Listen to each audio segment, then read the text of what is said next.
Hello, welcome back. Or if you're new here, I'm Jen, and this is The Pilot Principle, the podcast where I play judge, jury, and executioner to the pilot episode of a series. Today, the Continental from the world of John Wick sits in the defendant box, and all I can say is good luck and may God have mercy on your soul. Here's a run of the proceedings. First, I'll run through the credits so you've got some foundation knowledge on some behind the scenes tidbits. We'll talk through the pilot synopsis, then go through the first 10 minutes before I break down the characters and give a shout out and a boo down to my favourite and least favourite part of the pilot. Finally, we'll dance around the end of episode hook and find out whether the pilot episode has done enough to convince me to watch the series, or at least the second episode. Let's do this. So here's what we're working with for the crime action drama, The Continental from the world of John Wick. Yes, seriously, that's its full name, which we are all just going to shorten and call The Continental. So I wonder why they didn't just call it The Continental. The pilot title is Night One, Brothers in Arms. And the term brothers in arms always makes me think of Supernatural. There's a quote that goes, brothers fight, but they're still brothers. So I imagine that it was just going to be very much, familial based. Maybe those are the two main characters. They're going to be brothers, and that's what we're working with. Night One is quite interesting because it tells us there's a time limit on this. How many nights is this going to go on for? Which is a smooth transition into the episode length, which I am livid because we've been tricked. We've been bamboozled. We're not watching a pilot episode. We're watching a movie. An hour and 27 minutes is the length of this quote unquote pilot episode. I mean, come on, surely there's a length cap on what can reasonably be called a TV episode. And if there is, this has definitely gone above that. I mean, 88 minutes? Sorry? Is that... If you've been listening to me for a while, you know I already struggle when it comes to sitting down and watching the first episode of a series, especially if it's longer than about 45 minutes. So the fact that this is double that, do you know what? With this one, I sat down, saw the length, gasped, ranted and raved, and then just had to force myself to press play because I didn't know when I was going to be able to convince myself to come back. So if you didn't already know, you have been warned. You have the warning that I didn't have, that Night One, Brothers in Arms, the first episode from the series, quote unquote series, The Continental, is a whopping hour and 27 minutes. Now, the pilot episode was written by Greg Coolidge and Kirk Ward and Sean Simmons. I mean, something about too many cooks spoil the broth come to mind. There's not much that comes up in Kirk Ward and Sean Simmons' history, but Coolidge has done a lot of comedy, so that's quite an interesting transition coming from comedy to going into action. Night One, Brothers in Arms, was directed by Albert Hughes, and this is his third solo act as a director. He has a twin brother, Alan Hughes, who he has collaborated with in the past to direct Menace to Society, Dead Presidents, which is on my list, but I haven't watched it yet because I'm not ready to be sad, From Hell, and The Book of Eli. So quite a range there for Albert Hughes. In terms of cast, there's actually quite a lot, as you can imagine, from a movie. No, sorry. As I'm sure you can imagine, the cast list for this is pretty long, but I'm just going to stick to the principals. So we have Ben Robson, who plays Frankie Scott. So Ben Robson was actually born and raised in Newcastle upon Tyne. He's got quite a short filmography, and the main thing I can see on it is that he played Calf on the historical drama series Vikings and Craig Cody in Animal Kingdom. Next, we have Colin Woodall, who plays Winston Scott. He's had a couple of main roles in various TV programmes, including Season 2 of Devious Maids, where he played Ethan Sinclair. Season 2 of The Originals, where he played Aidan. On The Purge, the series, he played Rich Bentecourt. And on Season 1 of The Flight Attendant, he played Buckley Ware. Next, we have Mel Gibson as Cormac O'Connor. Yes, film star Mel Gibson. Gosh, what to pick of his filmography? He was part of the OG Mad Max franchise, the Lethal Weapon franchise, Braveheart, What Women Want. He wrote, directed, and produced The Passion of the Christ. And interestingly, he was the voice of John Smith in Disney's Pocahontas. So there's something that you may not have known. The Continental is available on Peacock if you're in the States, but internationally it's available on Amazon Prime Video, which is where I watched it. Quote unquote series length for The Continental is 3 episodes, and like, let's not get me mad, people, because, okay, I don't know the running time for episodes 2 and 3. There have been programs who have launched with a pilot episode that has been way longer than the running time of the subsequent episodes. So maybe that's going to be the case. In fact, I hope it's the case, because if it's not the case, then they are cheats. They have cheated. And they have come to us and said, hey, we've got this series for you. It's 3 episodes. And instead they've come and given us 3 movies. 3 movies, but I don't know yet. All I can do is judge it on the pilot, because episode 2 and 3 at the time of recording is not out yet.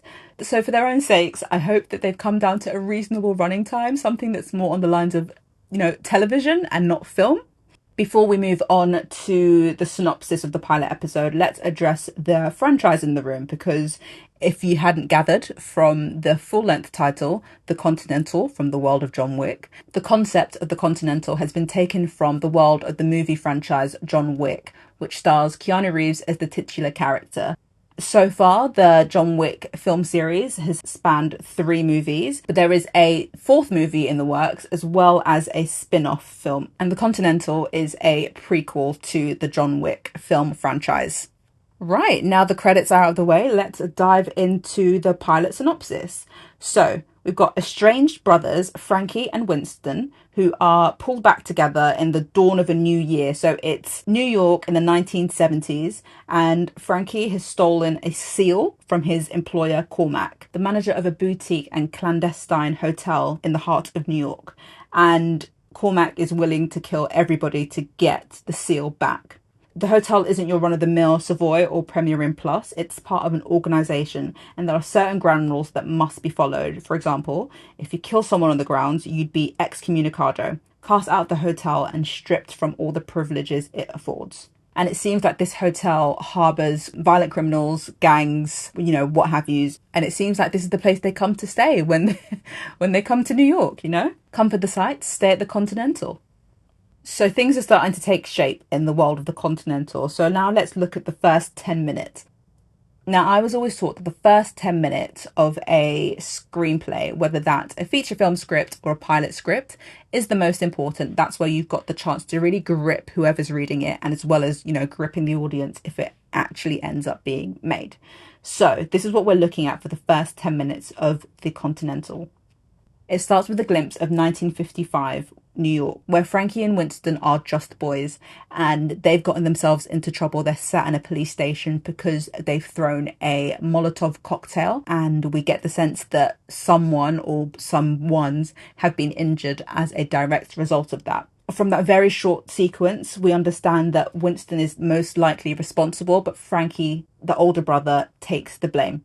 We then skip forward in time to an undefined amount of years later, and it's New Year's Eve. Frankie is all grown up, and now he's walking through a party, and people are greeting him as he goes. His boss comes and salutes him. He seems to be well liked in this space. But from the look of Frankie's face, he's not in the same high spirits as everybody else at this party.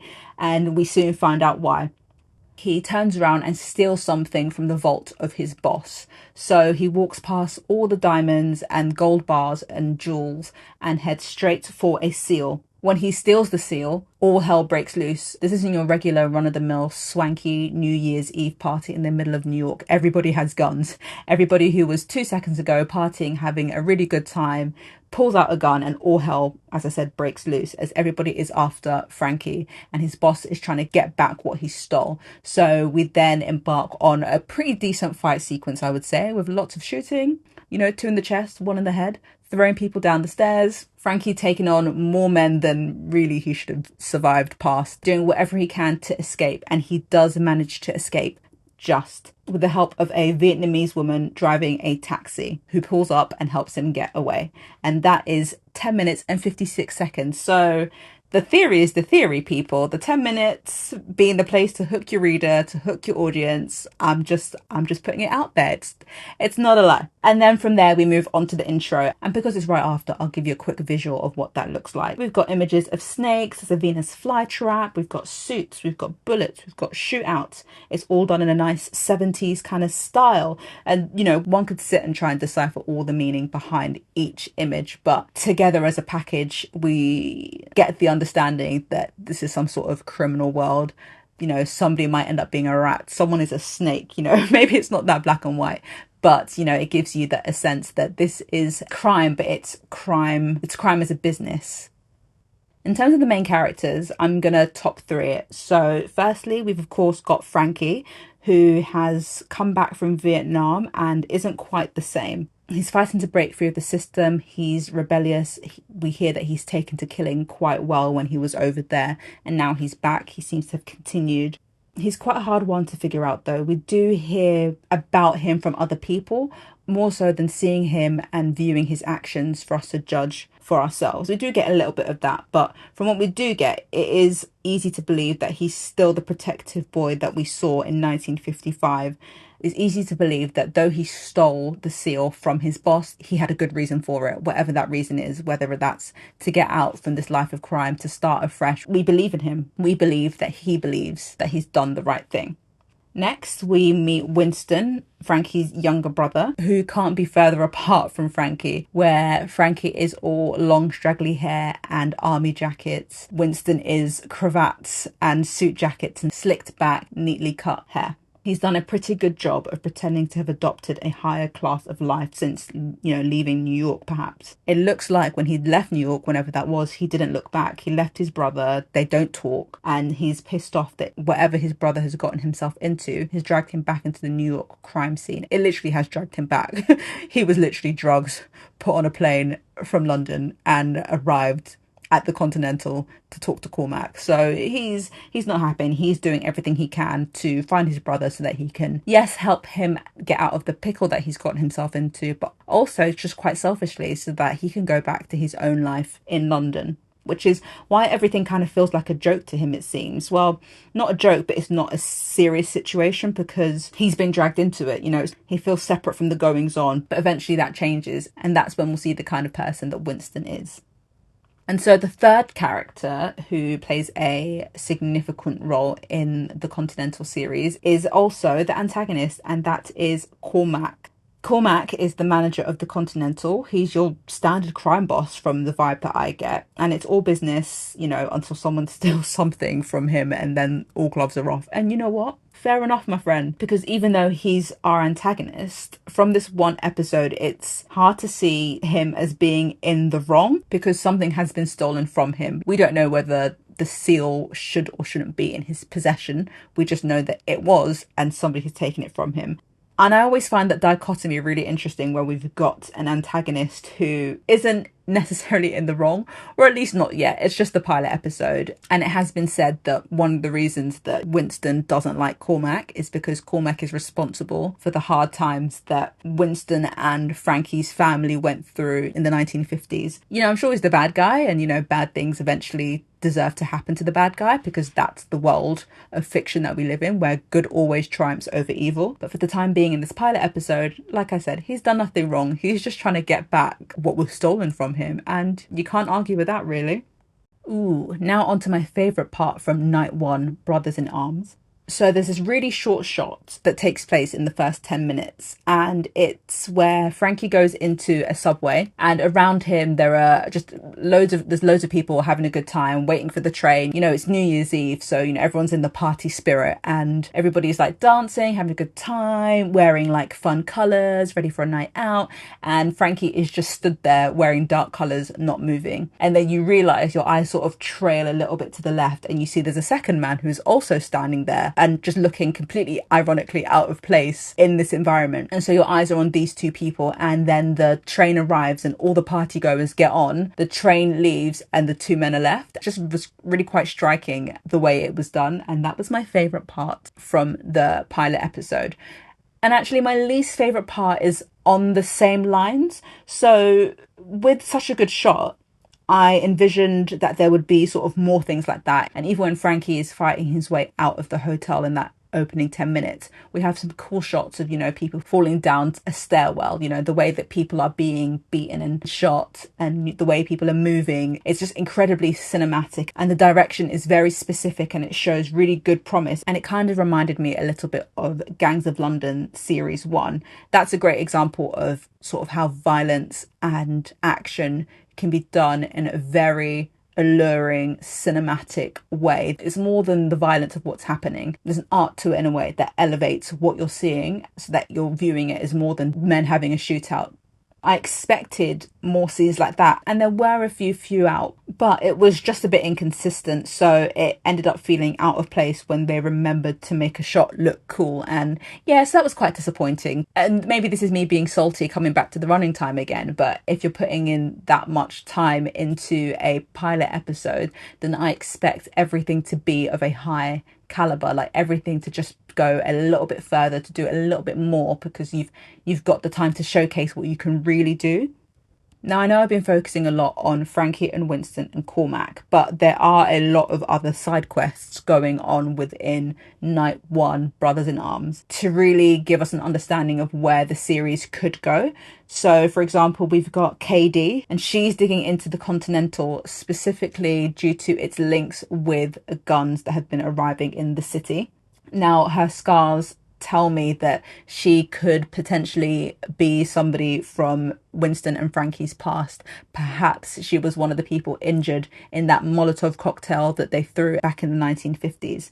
That's just where my mind is going, having seen her. Another side quest we have are brother and sister act Miles and Lou, who own a dojo in Chinatown. Miles served in Vietnam with Frankie, and they are currently running guns, or he's got guns that he's trying to get rid of. So that already leaves a connection for Miles/Lou to overlap with KD. And finally, we have the adjudicator who works for the high table. So the adjudicator is after the seal, and she hints to its immense priceless power. So whoever has the seal, I'm guessing, will eventually have to deal with the adjudicator. If that's Frankie and Winston, then their history comes back round. If KD connects with them, and KD, who is after guns, will have to eventually connect with Miles and Lou. And of course, the Continental sits at the top of all of it. So yeah, there's a lot for where the series could go. There are definitely threads, and it's easy to see where they will intertwine and overlap.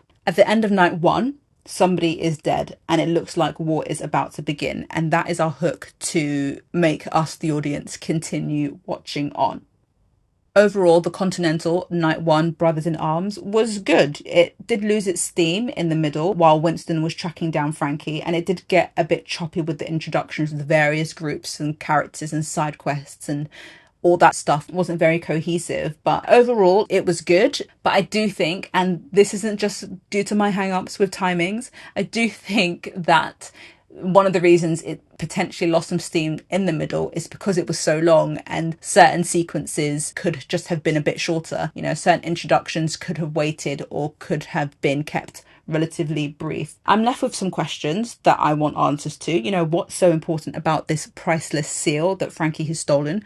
Why has he stolen it? Who's he stolen it for? Who is the organisation the adjudicator work for? The high table, the Continental? What branch does all of this fall under? How long has this organisation, this group, been going for? And who is on top of the pyramid? Who is pulling all of these strings? Funnily enough, I'm quite curious about what's going to happen to the detective KD, who keeps sticking her nose in to Continental business, because, surely that can't end well. So yeah, I got questions. But the big question is whether or not I will be continuing the Continental series. And the answer is no, but also yes. So when I say no, I mean not in the conventional sense. What I'm going to do is check to see how long the subsequent episode is. I mean, it's a tricky one. Because there's only going to be 3 episodes, it's quite an easy thing to eat up. I've already watched a third. But if the other 2 episodes are going to be an hour and a half, then that's me watching a film franchise. And I just think I don't have to watch each movie in a film franchise back to back. I can watch it over the course of a couple of weeks or a couple of months. So that's why I say no, and that's why I also say yes. I mean, it kind of sounds like I'm cheating, but hey, the Continental from the world of John Wick started it.